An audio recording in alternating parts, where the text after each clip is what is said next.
There we go. Okay. How are you? I'm good, thank you, and I'm getting used to the darker days as we get into our November. Older darker days too. This is an interview between Adele and I talking about circle time, or coaching circles as I kind of refer to them now, and it's just wonderful for us to have a chat about this, Adele. It totally is. We met, how many years ago? Was it 2, 3? Well, it was they were talking about COVID in the hotel we were staying at, and there were lots of people starting to wear masks. So it was February before COVID. And I remembered. 2020, yeah. And I was just we were all thinking, is this is this going to Yes. So we met there. We were both speaking, weren't we, at was it Behaviour conference? It was the Wellbeing conference. I was doing the keynote. So yeah, it was, and you did an amazing talk as well at it. So yeah, I think it was the Wellbeing conference. They did it was a Behaviour conference. Mine was Behaviour. I can't remember. But I think the reason I can remember as well, because we kind of clocked each other, and then it ended up we had no time. So you ended up coming to talk to me whilst I was trying to eat my breakfast. And it was one of those hotel breakfasts, so I wanted to eat loads. But I was like, I'm trying to talk to you about meeting loads. Anyway, I think we just found there's a massive crossover between circle time coaching and behaviour, of course.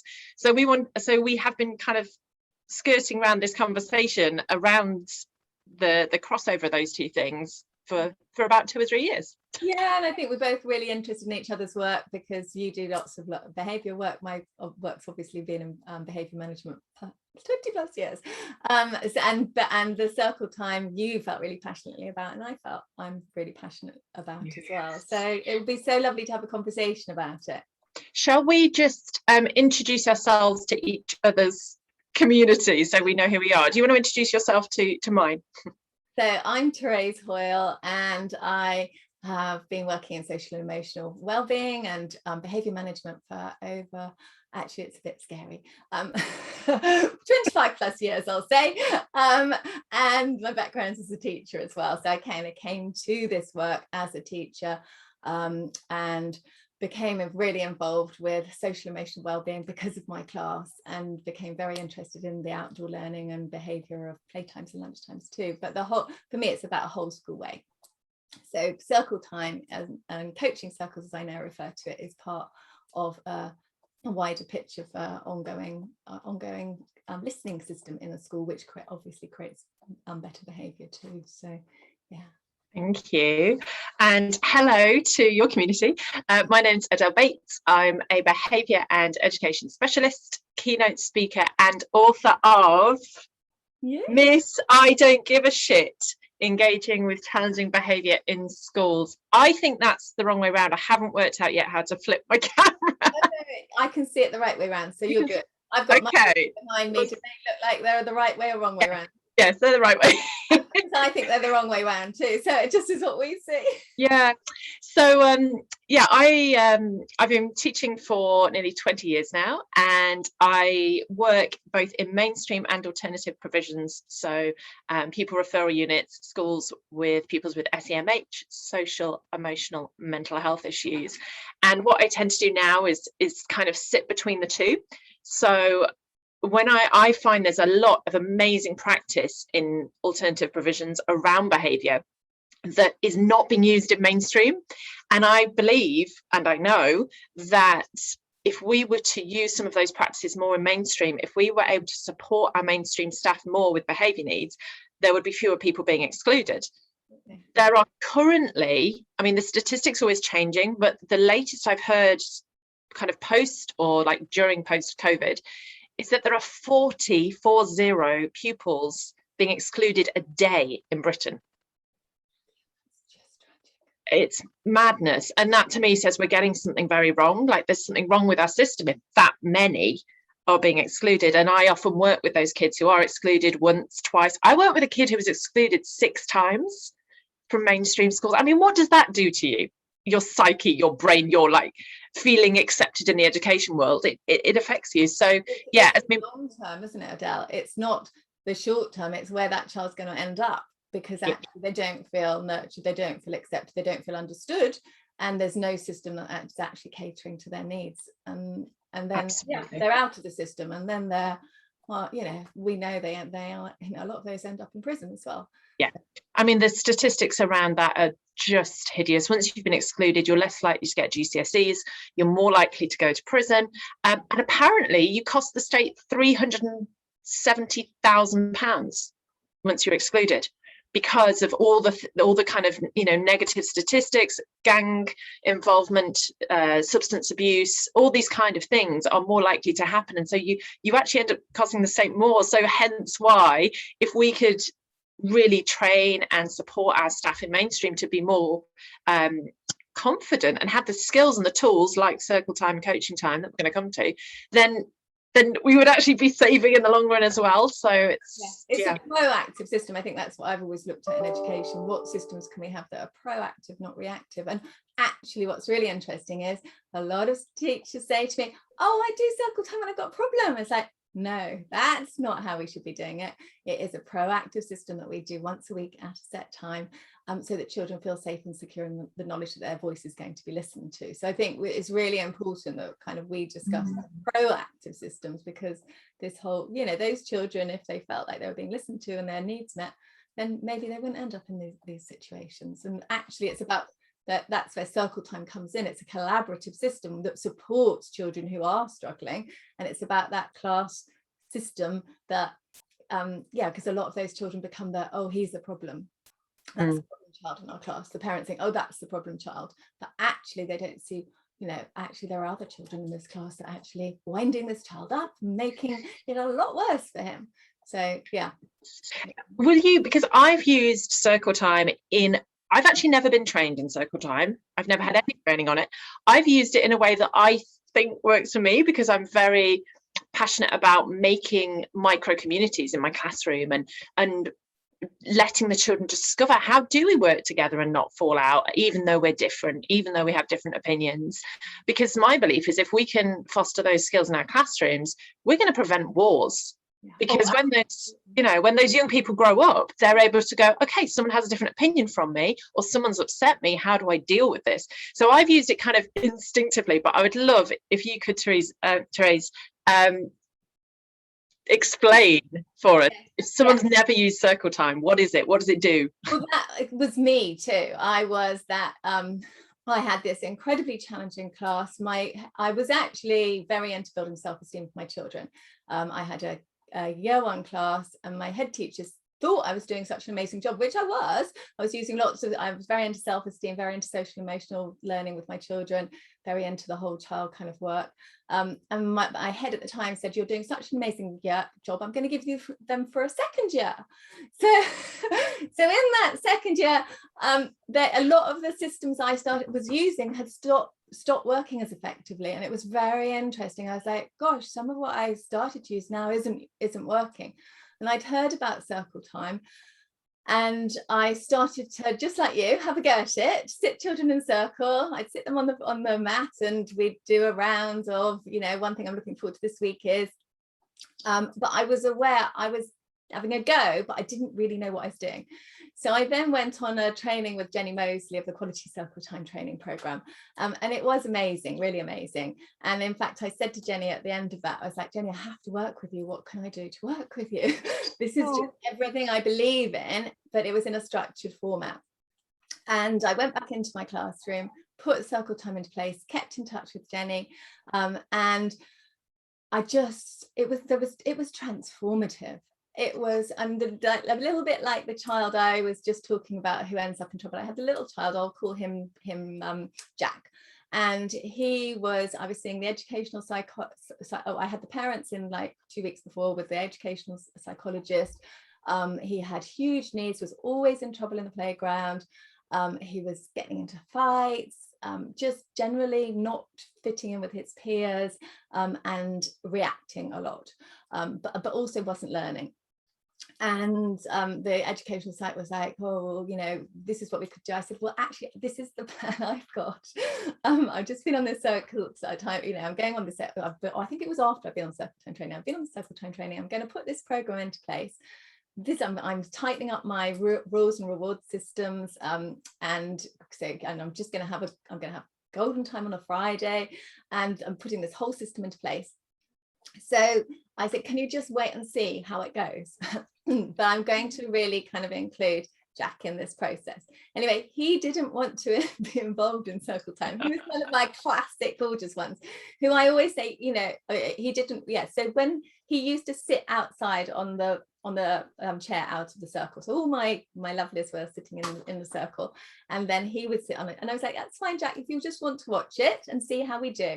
And what was really important for him to see was that I was, one of the qualities you bring as a teacher is to be unconditionally accepting of anything they bring to the circle.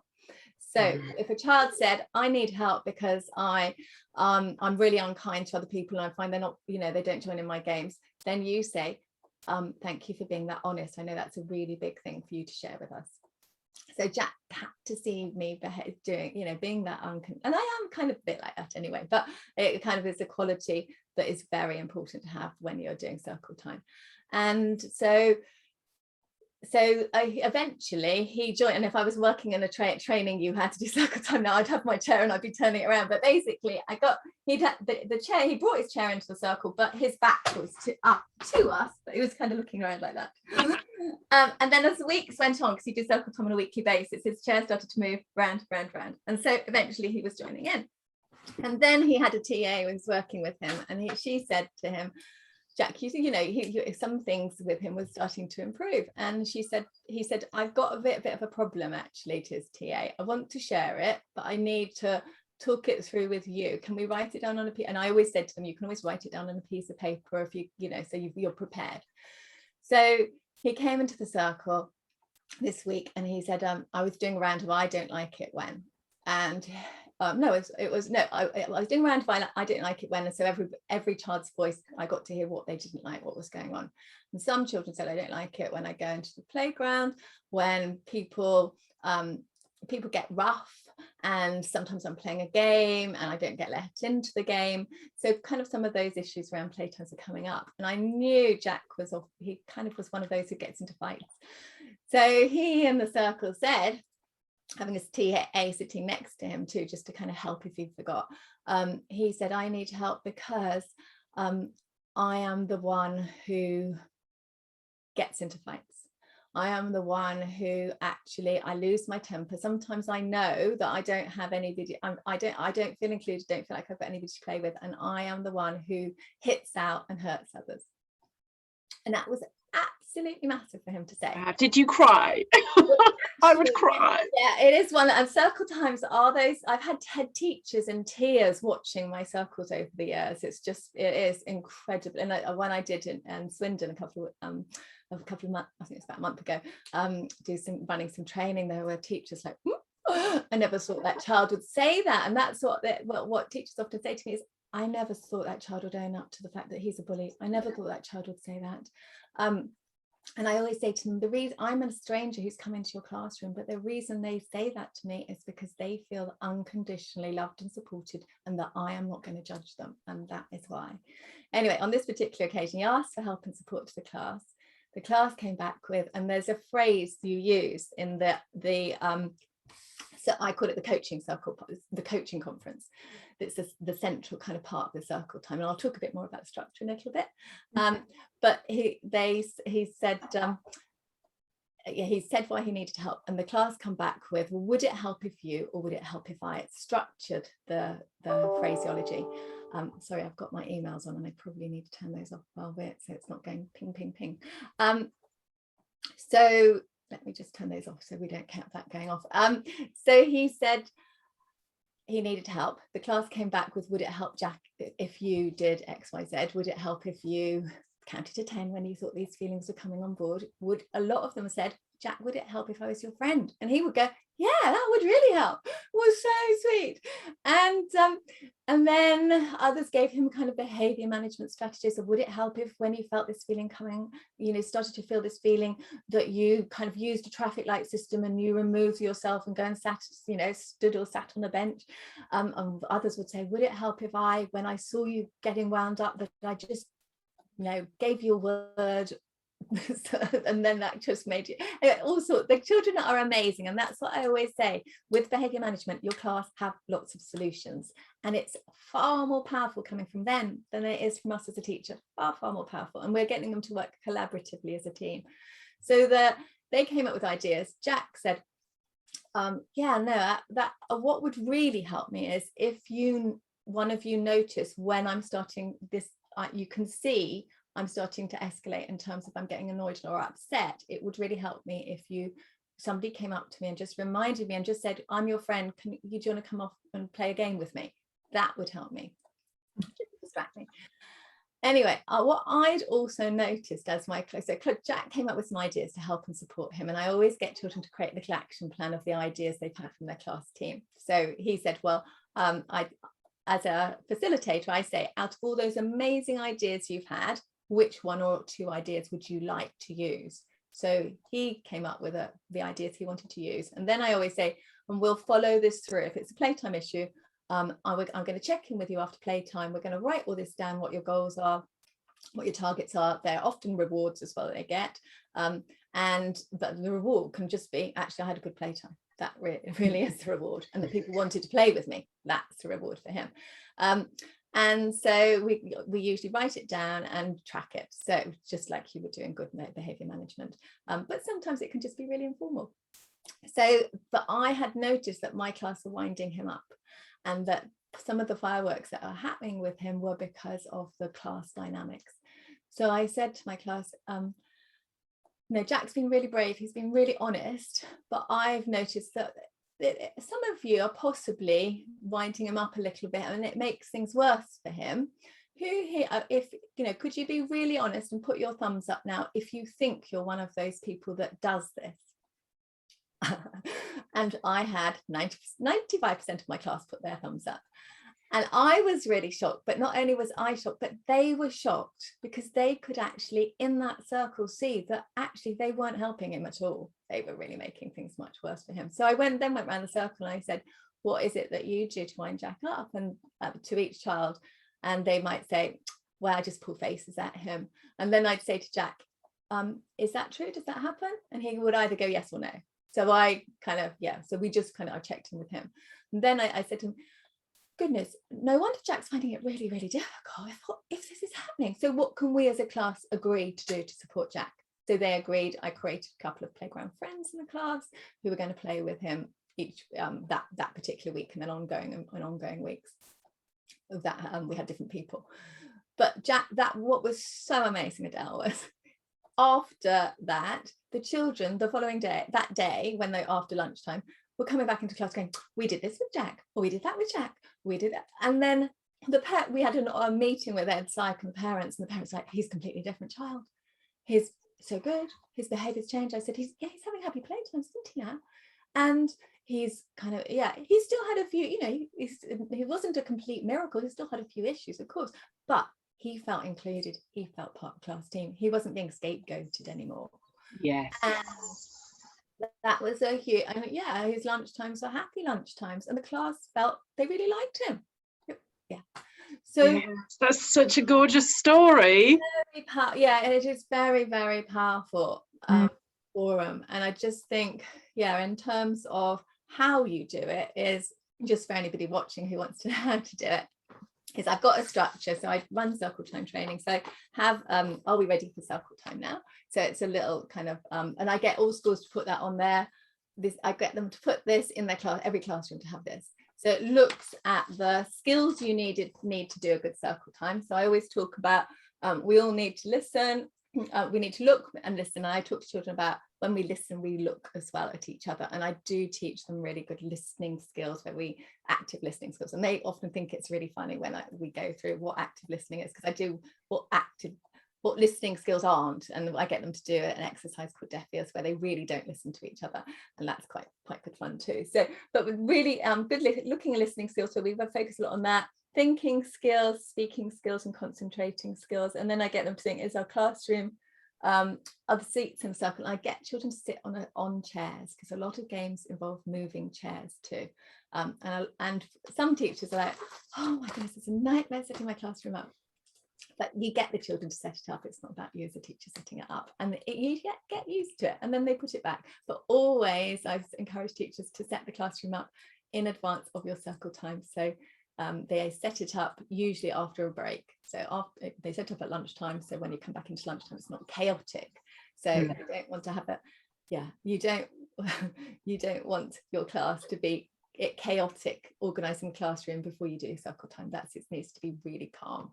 So and then as teachers, it's really important who we are when we do circle time, in terms of, are we regulated, are we in a good place, are we taking care of ourselves? If we need to, we're not good first thing in the morning, then think about doing it after lunch. So think about your energy levels and when you're in a good space, because we do need to be unconditionally accepting of them, and we do need to not be snappy or grumpy.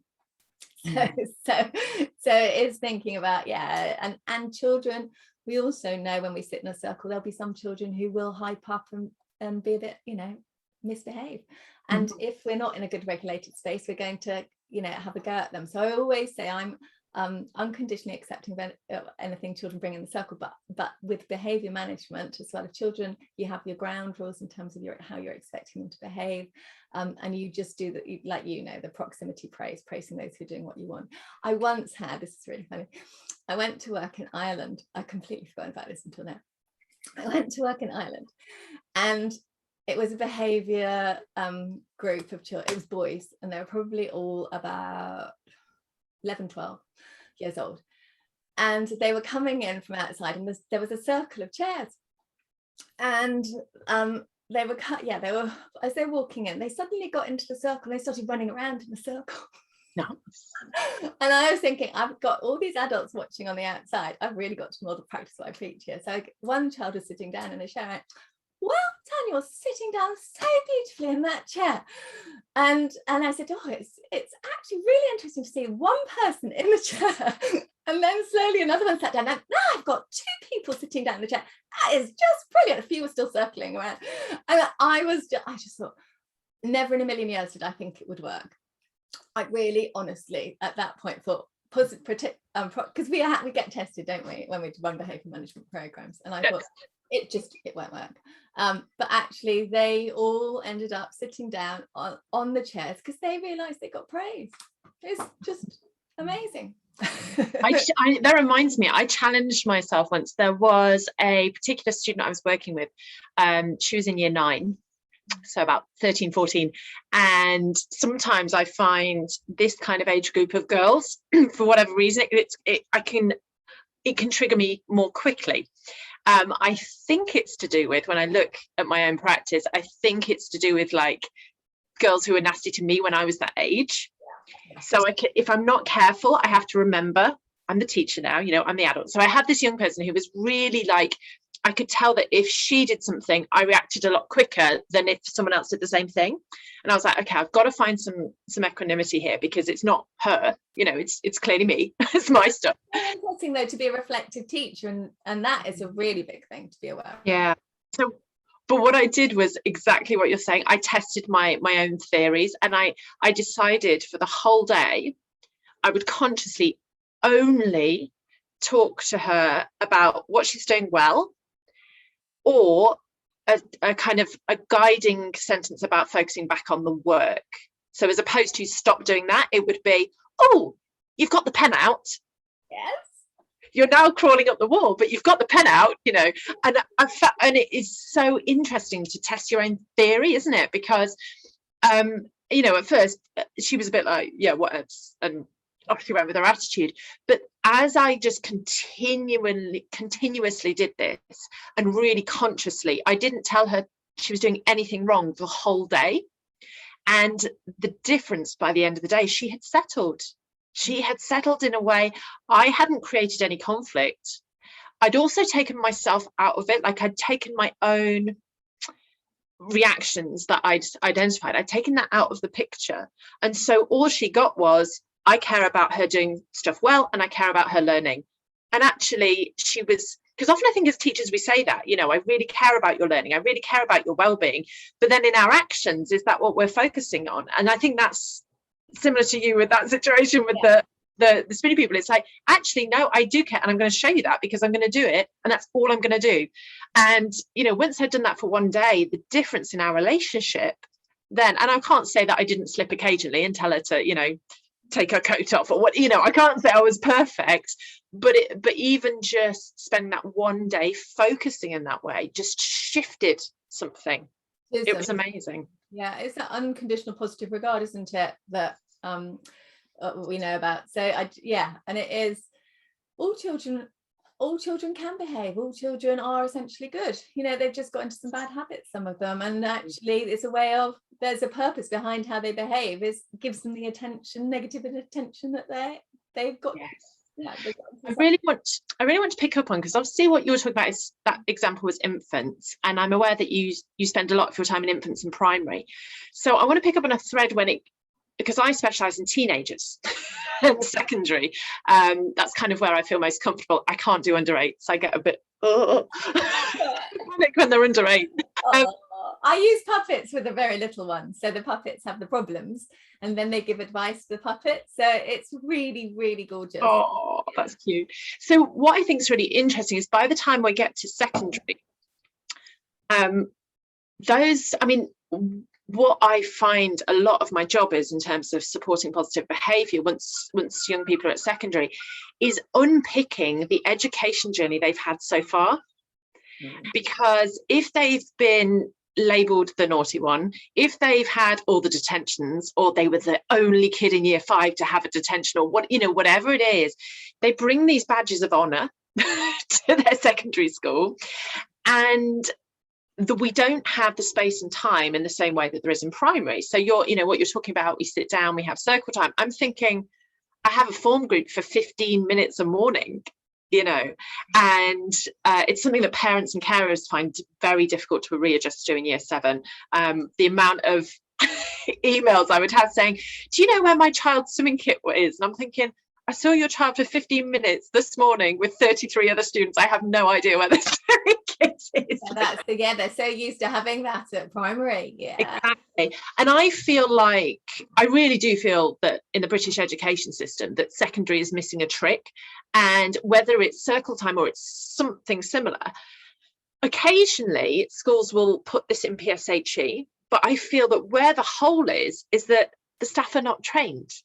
No, I absolutely agree. Yeah. So, I mean, I just remember I did a PSHE lesson.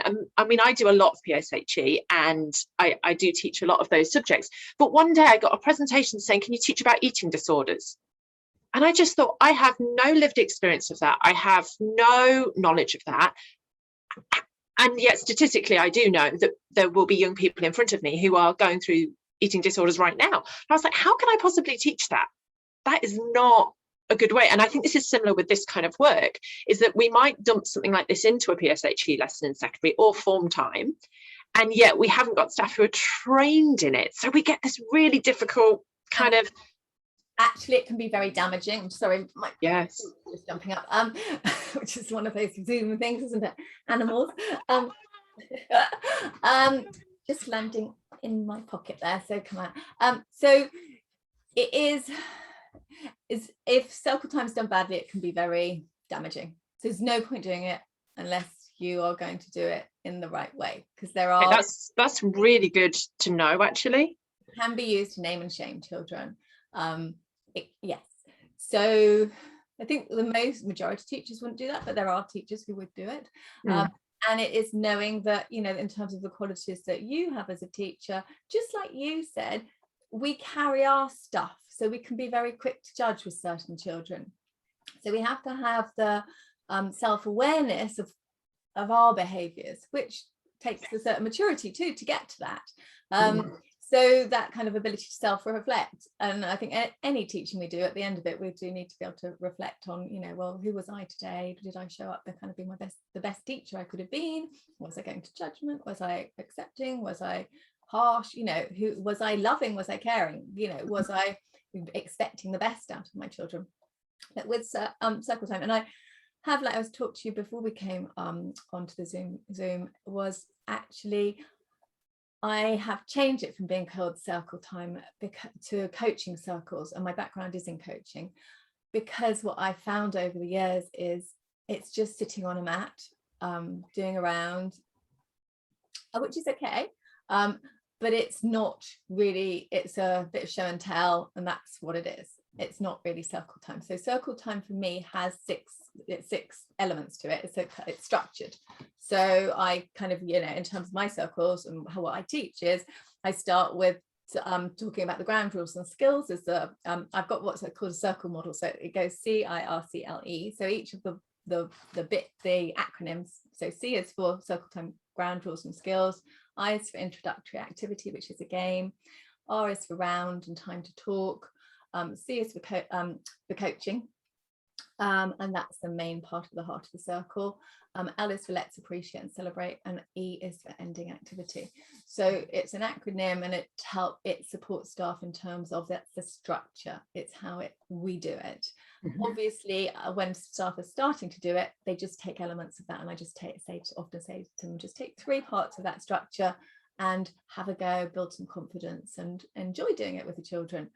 But it is a structured way of working, and a lot of it's really fun. The reason children want to do it is because it's great fun. We play lots. The start is usually you play a game at the very beginning, and games also teach skills. They teach social skills. It's about taking turns. It's about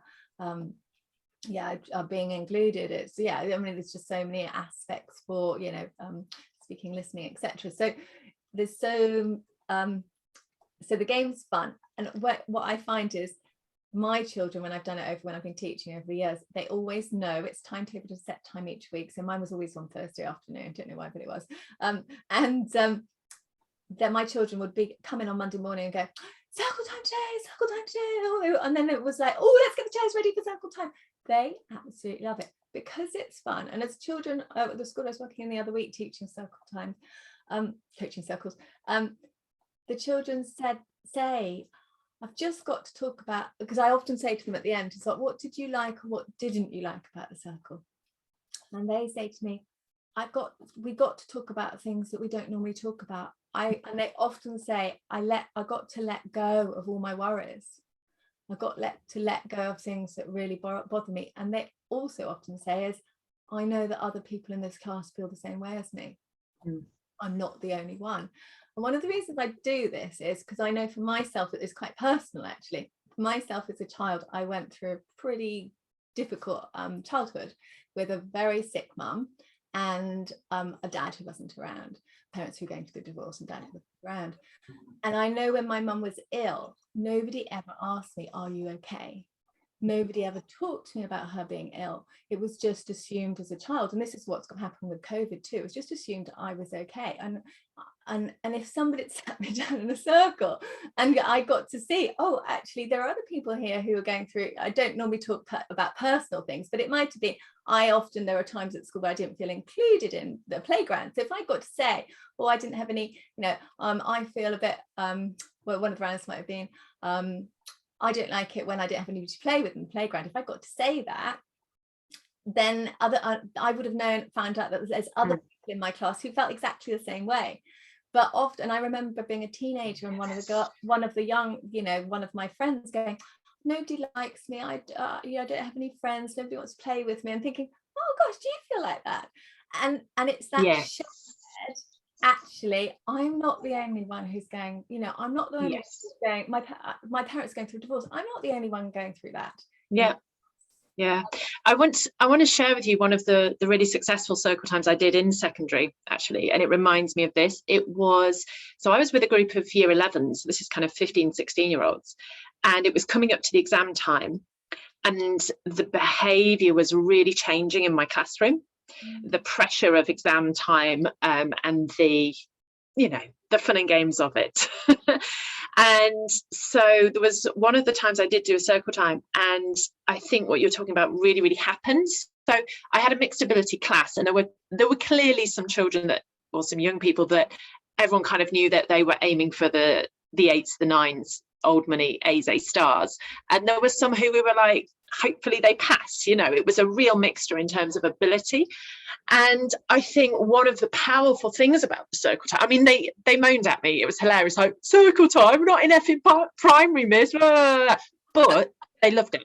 And I have a cuddly wolf, Oh, and they pass the cuddly wolf around as like the talking stick, and they were like, oh, this is well lame, but they sat there stroking this cuddly toy, and they needed that nurture. They are still children. yeah, it's a soothing. Yeah, but what was really beautiful was the lower ability pupils were able to watch the higher ability pupils going, I don't know what I'm doing. I don't have a revision timetable. My parents are stressing me out. And the consensus, it was hilarious. The consensus of this circle was everybody was getting stressed by the motivational assemblies. The exam time. I don't know what it is, but schools feel the necessity to come on and go, you need to do your best. And often there's like a Paralympian going, I felt really like I couldn't go through this barrier, and now I have, and now I'm a Paralympian medalist. There's often these kind of assemblies around exam time, and all of these teenagers are going, they're really stressing us out. They're really they're really putting on the pressure. And it was really beautiful to watch this mixed ability class who had very, very different friendship groups, very, very different home lives. They'd just all been lumped together because that school at the time was doing mixed ability in English. And to see them all just go, yeah, I don't like those assemblies. Yeah, they're really like pressury, aren't they? And to have this conversation. And then the big thing for me when we did that, I'm reflecting now on what you've said. I definitely used it because there was something wrong, because that was just my instinct. But I'm just trying to think, if only I'd have had that practice. But anyway, but the beautiful thing for me as well was that they fed back to me which parts of my teaching were helping them and which parts were not. And I have to say, you have to be in a certain place as a teacher to receive that, especially from teenagers who can tell you in 4-letter words. They can be very direct and very, very honest. But what they did is they talked about, Miss, when you did this, like, I just couldn't listen. And I'm thinking, oh my goodness, my hours of planning, my hours of marking, but I sat with it, and it made me uncomfortable. I think this is part of this work. It's like it totally can reform a classroom if you're willing to sit in the uncomfortable bit at the time. And hearing it, I mean, I had one young person who, I think he was parroting his parents, let's put it that way, but he was very much talking about the philosophy of mixed ability and how he didn't feel it was correct and all this kind of stuff. And I'm there going, oh.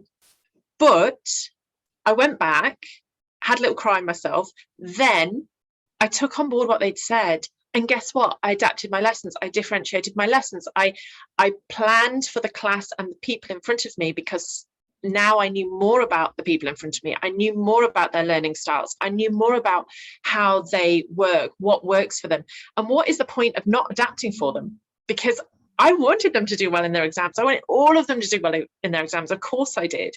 And what was incredible again is after that circle time that we'd done, behaviour wasn't an issue again. We didn't have the disruption. We didn't have the kind of raging, aggressive hormone stress, falling out, conflict. I can't be asked. We didn't have any of that again, because I'd been able to listen and adapt, and they'd been heard. I think that was a big thing as well. So I wanted to share that example of, using it in secondary. It can work. And I think in secondary, we perhaps have to work harder to find those spaces. Yeah, I think you do have to work hard. But there's a phrase that was coming to mind was, there's nothing so powerful that can't be voiced. And actually, you can voice anything, but you need to be in the space to be able to voice it and be accepted. And as you as a teacher in that space, it can be very hurtful when you do hear truth too at times. But you were, as hurtful as it was, there was a lot of truth spoken, and actually you were able to adapt and refine your teaching for those children, and they felt really validated and heard. And that is enormous. That's really, really good education. It's massive, isn't it? And relationships that you had as a result of that, and they had with each other, all relational, as we both say, it's all relational. Yes. Learn when they're in good relationships. So I think that's the other really lovely bit of circle time, is we learn so much ourselves in the process. We don't have to know everything. and it is about Yes. forum, is the children actually know so much. They know how to help and support each other. And it doesn't have to be us as a teacher telling them what to do all the time. They actually, you know, particularly your old, but even young ones, they do know what to do. I think Absolutely. That power is it's very, very powerful. But as you said, there needs to be a time slot. So there needs to be a weekly time slot, and that's what I always say to my schools, is you need to timetable it on a weekly basis at a set time, so your children feel safe and secure that their voices will be heard on Thursday afternoon. I often have post boxes as well, where they can put any problems they've got during the week into that post box, anything they want to talk about. But it is at secondary, one of the things I do is I go into schools and I teach. I run what I call a circle time and action day. So it's in a school day. So it's not an inset training day, it's an in school day. So teachers get released to come and watch me doing a circle. And so they observe it. And when they observe it, they see how powerful it is and they see how it works. And they want to do it. It's not, oh, you know, this is some new fad. This is like, oh my goodness, that's so powerful. What impact would that have if I go and take that into my classroom? I model it so that they can then take the exact same lesson I've just done and do it with their class. So it is, you know, and I remember when I was teaching, I used to get fed up of training programs where I've just been told what to do, and I never really took anything back into my classroom. I was like, maybe one, I'd always think if I come away with one idea. I remember when I got into training, and I did work with Jenny Mosley, the quantity circle time model. So that's kind of, I've taught circles throughout the world actually now. So I've done an awful lot. So it is, yeah, it is. What was I saying that? I've lost my train of thought, Adele. What was I saying? About modelling it in the classroom. Yes, so that they can see the effect. Yeah, so I think that kind of modelling and sorry, I'm just going in a menopause blank. That's all right. I just want to pick up on something actually that I think might be useful if you are sitting there and you are you are a secondary teacher thinking there isn't a time we're not going to get the training.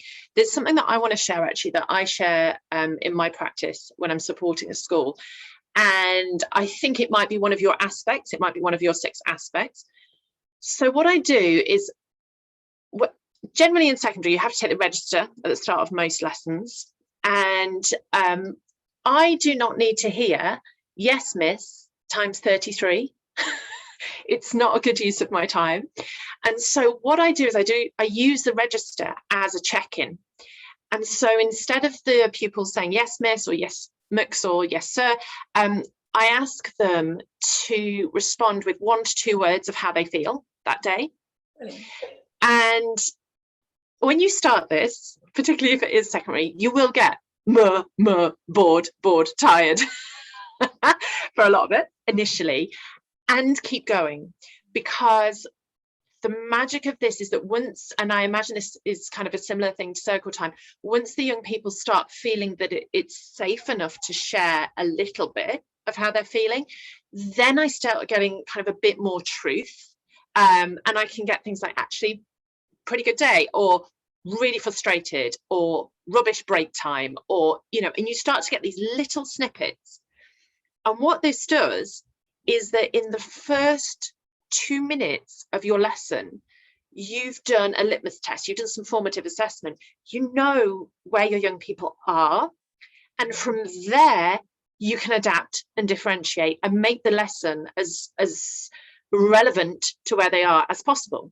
So if it's been wet break and all the kids have been in the library driving each other mad and they're all really fizzy, it might not be the moment straight away then for me to get the paints out, for example. But I know that in the register. And what I love about this model is it's already part of the routine of a secondary school. Like you're saying, the regularity of it is really important, that the young people know that they're going to be asked for that at the start of every register. And so it's regular, but also it doesn't take any of your precious lesson content curriculum learning time, and it's obviously not at all as in depth as a coaching circle or as a circle time, but it's just a little nugget that you can put into schools. And I know several schools now who've done this, and what's really fruitful is you get firstly the feedback in that moment for that one lesson, but then it stacks up accumulatively. So over the weeks, over the months, you get to know that class, you get to know kind of more or less what their words are, what their responses are. And then you start getting really fine-tuned to the pupils and the class. So if a pupil who usually says they're okay suddenly says stressed out, your ears, you just notice it because you're doing it every register. You notice that difference, and you know that, okay, that's the young person who might need a quick conversation or some support or whatever it is. And then what I find as well in secondary, when you get to pressure points in the year, like exams times and things, the language often does change. And again, you can kind of build up and know how to then adapt your lessons and plan your learning to account for that. And so it's just the most, I just love this. I tell everybody, because it's just the most simple thing. It takes no extra planning and no extra time. Also, it really helps with that argument people say to me often is, okay, I'd love to do loads of preventative behaviour management. I'd love to build relationships, but I teach 6 classes a day, all different ones, and I teach over 200 pupils a week. I mean, art teachers, DT teachers, people who have a class once a fortnight or something, some crazy thing. And they say to me, I would love to build relationships, but I have 47 minutes, or a fortnight. But this is a way you can do it. You can start to build those relationships and get that in. And also in a similar model to circle time, because they're doing it in front of each other, it does start to form that little, I don't know what you'd call it, a respect or a community or a bubble in which they are sharing. No, bubble's got negative connotations now. I scratched that word. It means that you are creating this safe space within your classroom where young people can express a little bit, and if you're inviting them to express a little bit, then when you go to them and there's one of them who is going through something and you need to support, it's like you've already got a way in, because you've already started the conversation. Even though it's tiny, you've at least started it. And then the final point I would say is I model it myself. So I also say within that register, and today I am snappy. And then they know. No, it's really good. Very honest. Yeah, because I think we need to be modelling that as staff too. But I think that's just so lovely. It's also about developing emotional literacy. We see it happen in primary school where children have their mood boards and they put how they're feeling on the mood board. But that's kind of if they've had that work in primary, then they're going to be more emotionally literate going into secondary. So they'll be able to have a range. A lot of, there's like the 4 feelings, aren't they? Happy, sad, angry, scared. But we need to develop that much further in terms of, that vocabulary. So also in secondary, if they haven't learned that in primary, then that might extend into their more of a emotionally literate language for them, which I think is so important, because that a lot of it is about expression. And that's where, when I'm working with schools, it is about, through the circles, children develop emotional literacy. They develop that being able to express. And we all know in terms of mental health, if children can express, then we won't see the mental health issue, a lot of the mental health issues that we have. A lot of the eating disorders, self-harm are coming from children not expressing, not being able to communicate what's going on in their worlds. And when we can, and that's where I think if you're doing regular circle times, you're teaching children it's okay to express, and adults can be there to support you. And we're there. Yes. And this is where, coming back right to the start when I was talking about in my intro, is that I see a lot of this work happening in alternative provisions right through primary and secondary, even to kind of special schools that are working in kind of further education. This emotional literacy, this expressing of how we're doing, how are each other doing, it's just common practice. And I almost feel like we're almost doing it too late, because by the time a young person is in a PRU, a pupil referral unit, or a special school, often it's because something quite extreme has happened to them in their lives, which has meant that they haven't been able to fit into the system that is mainstream. And I almost feel like if we were able to catch that earlier, to have that space for them to express. I mean, like you said, as a child of what you were going through, there was no outlet for that. And for some people, I think as well, for some of our young people, when we talk about behaviour, it's that, you know, aggressive, shouty, throwing. But also I work with young people who take it internally. And their behaviour might be shy, their behaviour might be to just comply, but that doesn't necessarily mean they feel safe, they're happy, they're learning. It just means they're going through the motions like a robot.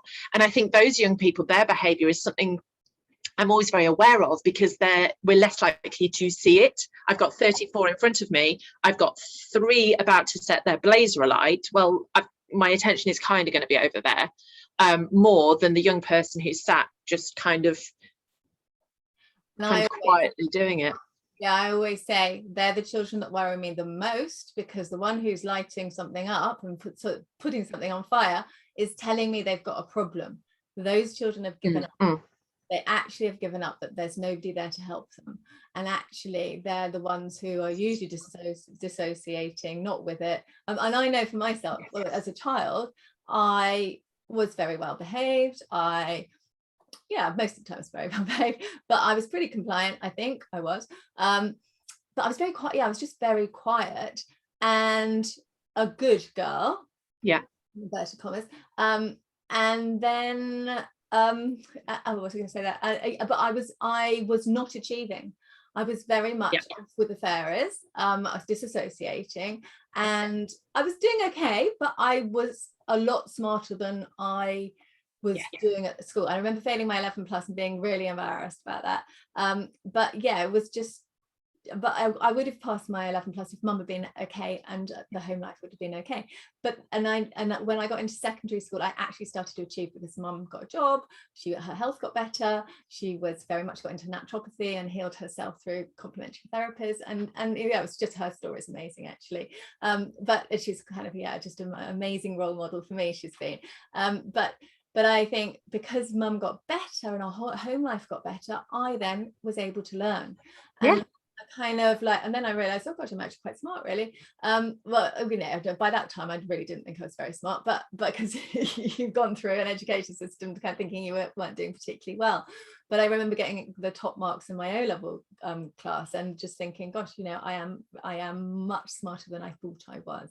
And I think but that was to do with when we're emotionally safe, when we feel okay, when our family life's good, you know, we can learn. And I think it's putting those systems into place in our schools. You know, and expression is such an important, look, what I see, I think what kind of upsets me sometimes is we're putting counsellors into school, which actually absolutely have their place, but we do not have enough support in terms of mental health for our students. We don't have counselling for every single child. We don't have that emotional social support for everybody. We just can't do it. Our system's overflowing. CAMHS is at a crisis point. You have to almost be committing suicide before you get help now. It is tragic state of affairs for our young people. But what we can do in a very proactive way is to have regular children meeting in regular circles, and that supports their mental health. So if we're doing it once a week, we've got a natural system where they know their voices are going to be listened to. Yes. And that will support mental health of any child in a school. And I also think it's fun. So yes. And I always having fun, it's great. And I always argue as well, I think, because as a behaviour specialist, you know, I do get the counter arguments a lot of like, how are we going to have time, and what about the curriculum? And I mean, the current government that has created the syllabus in secondary at the moment, you know, it's very content heavy. It's much more content heavy than it used to be. We have terminal exams now rather than coursework, so there's all sorts of big pressures in that sense on teachers to design their lessons in a way that is focused on that. It's like, oh, we haven't got through the content, and I think it's really, really worth saying that I hope, as both the examples that you've shared and that I have, is that through stopping to do that time where there can be a sharing, actually it saved time in the long run. Absolutely. You know, because with that year 11 class that I did that circle time with, I was bashing my head against the wall. They weren't learning. They weren't getting anywhere. They were so stressed, you know. But after that lesson, I think I took half a lesson to do that circle time. But after that, I mean, then basically in the run up to the exams, we were fine. Almost So like it's pressure cooker with them. There was a pressure cooker, and then you took, you allowed some pressure to come out. So actually they were able to then learn better and be happier. It's like so. yes. Yeah. I think we need to finish up soon, but there's just a last kind of point that I want to tie this up with, which is we've touched on it, around inclusion and belonging. And I'm going to put bias in there, because this is something I talk about a lot in my behaviour training. There's a chapter on it in my book, because this idea that we all feel safety in the same way can be really, really a block to learning for our young people. And what I've discovered is that what feels safe to me might not feel safe to you, and vice versa. And if I go into a classroom and assume that everybody's feeling safe and included and belonging and welcomed, and I start my lesson there, I've already lost a percentage of the class. And I think this is a whole other topic, but I think what I see in circle time and practices like that is that it helps, like you were saying, those kids who were putting their thumbs up because they'd also done mean things to Jack, and looking around and having that realization of like, oh, other people experiencing similar things to me, doing similar things to me. I'm part of this community. How can we work together to move this forwards? It is such a it's such a kind of, I don't know, to me it's just fundamental. If my kids don't feel safe in my classroom, how can I expect them to do anything, let alone out in public or safe, you can't learn. That's the fundamental number one, isn't it? I just reminded me, so you're saying that, I know we're about to finish, but there's a brilliant game, just so I can mention it on this, is called Silent Statement. So basically you would say to children, stand up and cross a circle if you like the color blue. But then you can take it a bit further. You might get, stand across a circle if you like baked beans at breakfast. Stand up and cross a circle. So you do light things, and then you can move into stand up across a circle if you didn't have breakfast this morning. So that's an interesting thing. Stand up and cross a circle if you find it difficult to find friends in the playground at lunchtime. Stand up and cross a circle if you're struggling with it might be you're struggling with your literacy at the moment, or you're spelling at the moment, or stand up and cross a circle if it can get just so you if you felt angry today or yesterday, so you're starting to find out a bit more about the children too. So it starts off quite light, but then you kind of get a gauge of where your kids are. I love that as well. They don't have to verbalize, because verbalizing can be hard, especially for pupils with SEMH, social, emotional, mental health issues, the ones that I work with a lot.